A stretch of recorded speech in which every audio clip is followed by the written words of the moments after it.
At the budget end, you're basically choosing between 3 types of boards, and each one has a very different catch. One option is A520. This is the get the job done tier. It can be totally fine for a Ryzen 5 5500 if your build is simple, one GPU, one NVMe drive, and you just want stable performance at stock settings.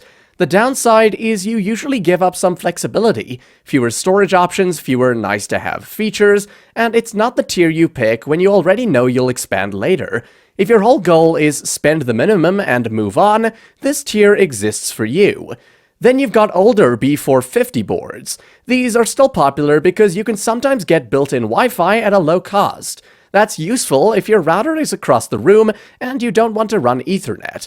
The trade-off is that B450 is simply an older platform, and depending on the exact unit you receive, BIOS compatibility can be a concern. If you go this route, you're choosing it because it solves a specific problem, like needing Wi-Fi on a tight budget, not because it's the cleanest long-term choice. And the third option, and this is where the value is right now, is budget B550.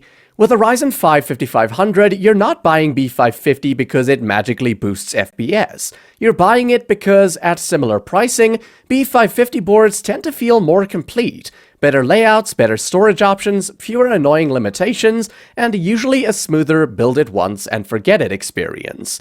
Plus, if you ever upgrade to another Ryzen 5000 CPU later, you're already on the better platform for that move.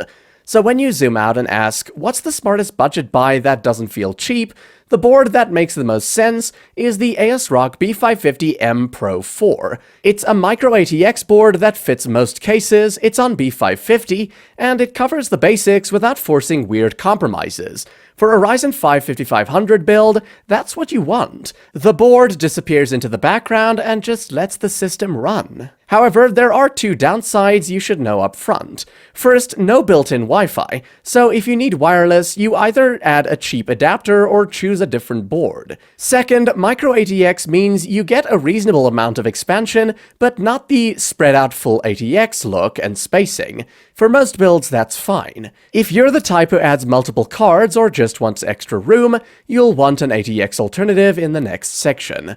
Another budget alternative that actually makes sense if you're doing a basic build and want the cheapest reputable route is something like the MSI A520MA Pro, just except that it's the simple build lane.